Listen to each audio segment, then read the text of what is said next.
Hi. Hi. Welcome. Thank you for being here. I would love to go ahead and start the meeting 5:48 p.m. on today, which is February 4th. And let's go ahead and do our roll call.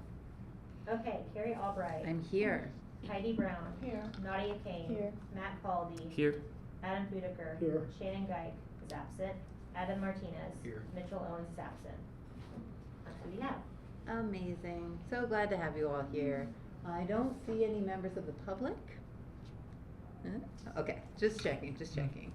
Well, great. Well, we brought you here today to review and vote on the ECPC memo that was written in response to the UDO amendments that we covered in our last month's meeting.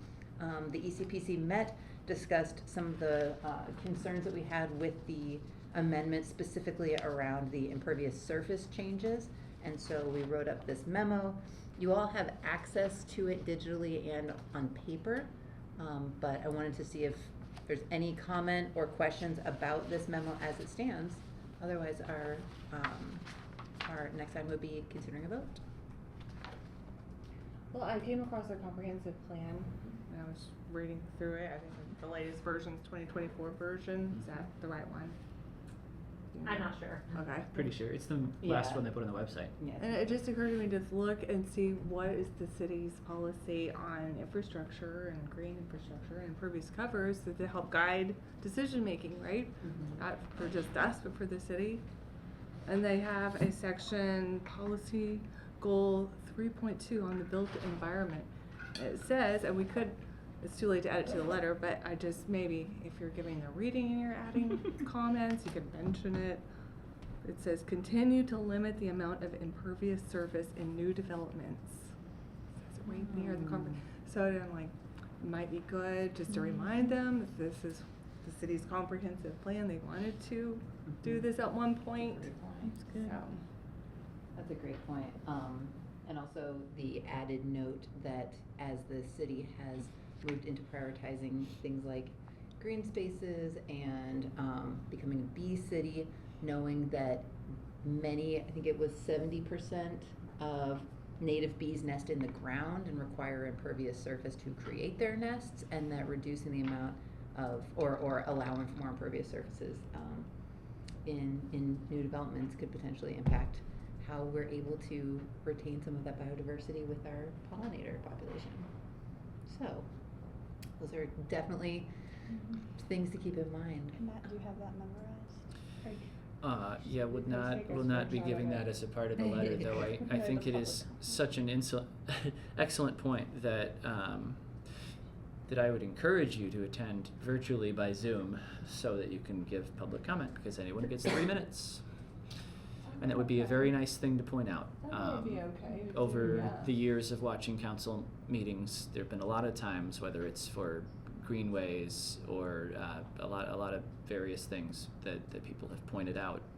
By the way, this is in a plan that you all voted for. Just So you know. Yep. And even said some stuff about green space, increase green space and protect environmentally sensitive areas. Now, I don't know where the proposed density, urban density for 80%, if it's near any environmentally sensitive areas or not, we would need to We look at can't maps. know because Yeah. it would just be in any of the residential zones. With wherever these. So it is not developers are. specific at this time. But Is I the think that public- it's, Sorry. go ahead. I was just gonna ask if the public comments at a specific time during the meeting. It's just like in order on the agenda. Okay. So it could be anytime like after 8 even? It could happen in 5 minutes, it could happen in 5 It could hours. happen from anywhere from 6 p.m. to midnight. Okay. Yeah, pretty Okay, much. so I get out of class at 7:30, I get home, then I can get online and see where we are. Yeah. Yep, I was gonna say, if I had to guess, I think that'll be fine. Because it is one of the later items on their agenda and the meeting starts at 6:30. So I think that would be a very worthwhile comment to make. Thanks. Yep. Thumbs up. Anyone else comment? Any other thoughts, comments, or questions on the memo as it stands? I like that. We put the links to the source, we got the data, that was nice. I won't be reading the sources aloud. Yeah, Come on, read the URL. TTPS That's // Yep, I will not right. be reading that aloud. Dash. I move that we approve the letter as written. Second. Nadia seconds. Perfect. votes? Indeed. Okay. Heidi Brown. We're voting if we are approving Was it yes? this. Mhm. Yeah. If you wanna say yes. I don't know if it was I. Yes, no, Oh. or I abstain. It would work. Nadia Kane. Yes. Matt Caldy. Yes. Adam Fudiker. Yes. Shannon Geik is absent, sorry. Adam Martinez. Yes. Carrie Albright. I vote yes. Motion passes. Alright, well, thanks so much, everybody, for being present for this consideration and vote. We will continue to work through how we do all of these things moving forward, but I really, really appreciate everyone making time tonight for this. The next item is our upcoming meeting, which is on February 19th at 6 p.m. in the usual spot upstairs. And that is the end of our agenda for the night. Motion, we adjourn. Second. Alright, thank you so much. It is 5:54. Thank you all for being here. Thank you, Matt, for reading this. Yes, thank Thanks, you. Heidi, if you're able to make it for the public comment piece of it.